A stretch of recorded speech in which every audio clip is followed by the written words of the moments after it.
देश दुनिया की कुछ बड़ी खबरें लेकर एक बार फिर आपके सामने हाजिर हूं। बहुत सारी खबरें हैं। रमज़ान को लेकर कुछ एडवाइजरी भी हमारे देश के अंदर जारी की गई है। पाकिस्तान से भी एक बड़ी खबर आ रही है जहां पर मस्जिद के अंदर धमाका हुआ। और भी कुछ खबरें हैं, सबको एक एक करके आसान भाषा में आपके सामने रखने की कोशिश करूंगा। चैनल पर पहली बार आकर हमारी वीडियो देख रहे हैं, सब्सक्राइब नहीं किया है, सब्सक्राइब करके हमारे साथ जुड़ सकते हैं। बात सबसे पहले हम गाज़ा की ही कर लेते हैं। गाज़ा के अंदर अब तक सीज़ फायर चल रहा था। सीज़ फायर की डील हुई थी, उसके मुताबिक पहला चरण, पहली स्टेज 42 दिन की होनी थी, जिसमें 33 इजरायली बंधकों को हमास ने छोड़ा। इजराइल ने तकरीबन 2000 फिलिस्तीनी कैदियों को रिहा किया। इजरायली सेना कुछ जगहों से वापस भी हो गई। आज 1 मार्च 2025 को सीज़ फायर की पहली स्टेज ख़त्म हो चुकी है।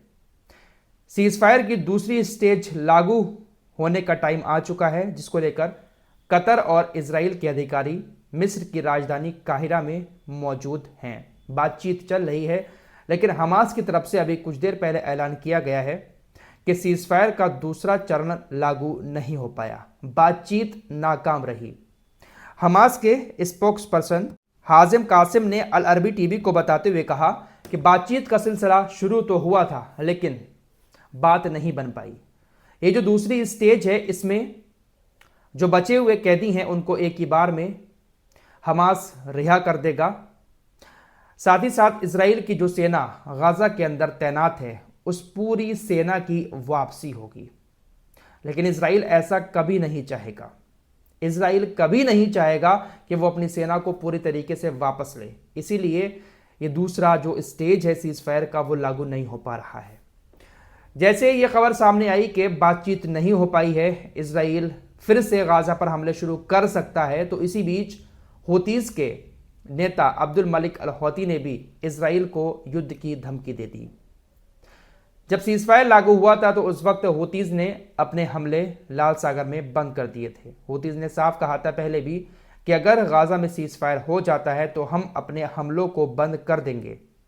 सीज़ फायर लागू हुआ, हूतीज़ खामोश होकर बैठ गए। लेकिन जैसे ही यह खबर आई कि दूसरी स्टेज सीज़ फायर की लागू नहीं हो पा रही है, हमास ने कहा कि बात नहीं बन पा रही है, फौरन हूतीज़ की तरफ से युद्ध की धमकी दे दी गई है।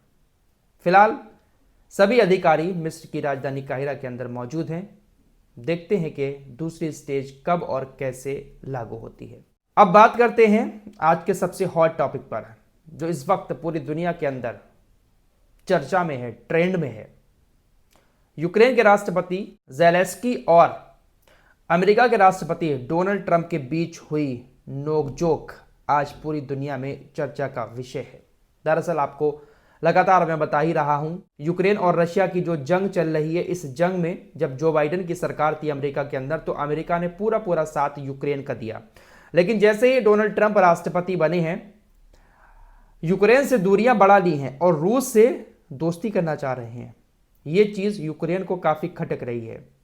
यूक्रेन के राष्ट्रपति ज़ेलेंस्की और डोनाल्ड ट्रंप की कल मुलाकात हुई थी व्हाइट हाउस के अंदर, और ये मुलाकात ऐसी रही कि शायद ही आज से पहले किसी भी राष्ट्रपति ने अमेरिका के राष्ट्रपति से इस तरह की मुलाकात की हो। डोनाल्ड ट्रंप और ज़ेलेंस्की के बीच ऐसी नोकझोंक हुई है जैसे चौराहे पर बैठकर दो लड़कों के बीच नोकझोंक होती है, बातचीत होती है। कोई किसी की सुनने को तैयार नहीं। राष्ट्रपति डोनाल्ड ट्रंप कुछ कह रहे हैं, ज़ेलेंस्की उनका जवाब फौरन दे रहा है। ज़ेलेंस्की मान ही नहीं रहा है, ज़ेलेंस्की लौट कर जवाब दे रहा है डोनाल्ड ट्रंप को। डोनाल्ड ट्रंप के साथ जो उप राष्ट्रपति हैं अमेरिका के, वो भी मौजूद थे। काफी तीखी बहस हुई है। बाद में डोनाल्ड ट्रंप ने उनको व्हाइट हाउस से बाहर जाने के लिए कह दिया। ज़ेलेंस्की के साथ यूक्रेन के जो भी अधिकारी आए थे, उनको खाना भी नहीं खिलाया गया। खबरों के मुताबिक इन लोगों के लिए लजीज खाने बनाए गए थे, फ्राई चिकन बनाया गया था, ग्रीन सैलेड था, और भी बहुत सारी चीज़ें इनके लिए बनाई गई थी, लेकिन इनको खाना भी नहीं खिलाया गया। तीखी नोकझोंक हुई, दुनिया में चर्चा का विषय है कि आखिर ऐसा क्यों हुआ। पहली बार अमेरिका के राष्ट्रपति से किसी ने इतनी दिलेरी से बात की है। अब देखते हैं कि इसका इफेक्ट ज़ेलेंस्की के ऊपर क्या होता है, क्योंकि अमेरिका पूरी पूरी सपोर्ट कर रहा था यूक्रेन की, और अमेरिका अगर यूक्रेन का साथ छोड़ देगा तो यूक्रेन कहीं का नहीं रहेगा। फिलहाल डोनाल्ड ट्रंप जो है वो एक बिजनेसमैन है, राष्ट्रपति तो है लेकिन बिजनेसमैन के नज़रिए से काफ़ी ज़्यादा सोचते हैं। तो रूस के साथ कहीं ना कहीं कुछ ना कुछ इनकी डील पक रही है, जिस वजह से ये रूस के करीब जा रहे हैं। फिलहाल दुनिया में जो कुछ भी हो रहा है उसकी धुरी जो है वो अमेरिका ही है, और अमेरिका हर जगह अपने फायदे के लिए दुश्मन से भी दोस्ती कर सकता है। भारत से कितने खराब रिश्ते कर रहा है अमेरिका अब, और चीन और रूस के करीब जा रहा है, जिसको दुनिया सबसे बड़ा दुश्मन अमेरिका का बताती थी, चीन और रूस। और देख लेना दोस्तों, एक दिन वो भी आएगा कि अगर कहीं पर डोनाल्ड ट्रंप या अमेरिका के किसी भी राष्ट्रपति का फायदा ईरान से होता होगा तो ये लोग ईरान के भी करीब पहुंच जाएंगे। फिलहाल खबर पाकिस्तान से आ रही है। रमजान की शुरुआत होने से एक दिन पहले कल जुमे के दिन पाकिस्तान की एक मस्जिद में एक शख्स ने अपने आप को उड़ा लिया। धमाका हुआ, तकरीबन 5 लोगों के मारे जाने की खबर है और बहुत सारे लोग घायल भी हुए हैं। इस धमाके में एक बहुत बड़ा तालिबानी नेता भी मारा गया। पाकिस्तान के अंदर जो तालिबान है, एक तालिबान तो अफगानिस्तान के अंदर है, एक तालिबान पाकिस्तान के अंदर भी मौजूद है। जिस मस्जिद में धमाका हुआ वो मस्जिद पाकिस्तान के उत्तर पश्चिम में मौजूद थी। खैबर पख्तूनख्वा वाला जो इलाका है वहां पर यह मस्जिद बनी हुई थी। जुमे की नमाज अदा हुई और उसके फौरन बाद एक शख्स वहां पर अपने आप को उड़ा लेता है और 5 लोगों की मौत हुई है। बहुत सारे घायल हैं। जो घायल लोग हैं उसमें से कई सारे लोगों की मौत की आशंका जताई जा रही है। दोस्तों, पाकिस्तान के अंदर जो तालिबान है उस तालिबान को मौलाना समीउल हक ने बनाया था, जिसको फादर ऑफ तालिबान भी कहा जाता है पाकिस्तान का। उनकी मौत हो चुकी है। कल ये जो हमला हुआ है मस्जिद के अंदर, समीउल हक के बेटे मौलाना हमीदुल हक हक्कानी की भी मौत हो गई। ये हमला किया ही मौलाना हमीदुल हक हक्कानी को मारने के लिए था।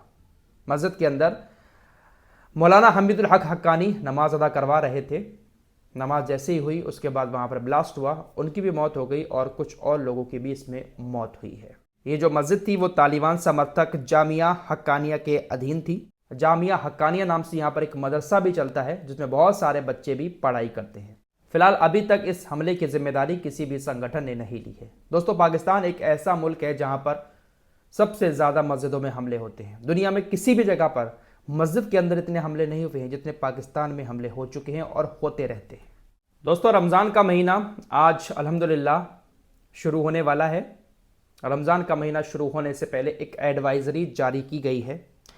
लखनऊ के अंदर जो इस्लामिक सेंटर ऑफ इंडिया है उसके मौलाना राशिद फिरंगी महली की तरफ से, मौलाना साहब की तरफ से कहा गया है सभी मुसलमानों से कि सहरी के वक्त शोर शराबा करने से बचें, पड़ोसियों का ख्याल रखें। मौलाना साहब ने मुसलमानों को हिदायत दी है कि सहरी में शोर शराबा करने से बचें ताकि पड़ोसियों को परेशानी ना हो। ज़रा जुमलों पर गौर कीजिएगा।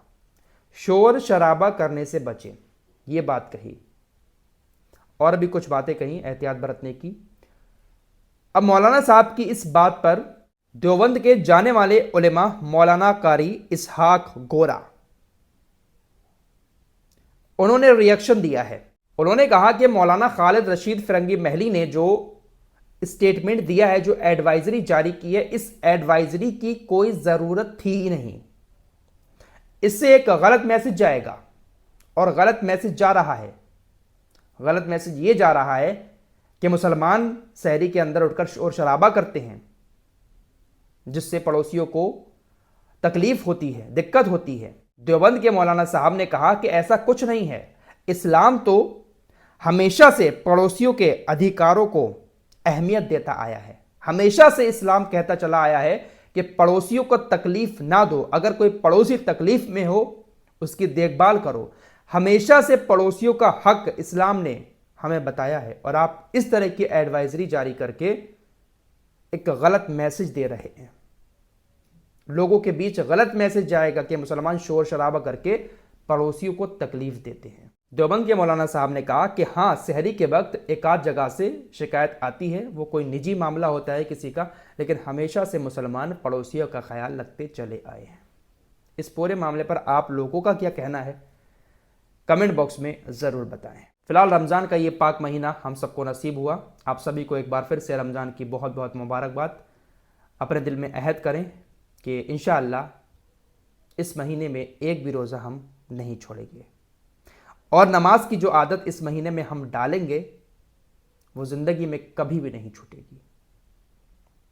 इन्हीं दुआओं के साथ इस वीडियो को ख़त्म करता हूँ। मिलते हैं एक और नई वीडियो के साथ, तब तक के लिए अपना ख्याल रखिएगा। अल्लाह हाफिज़।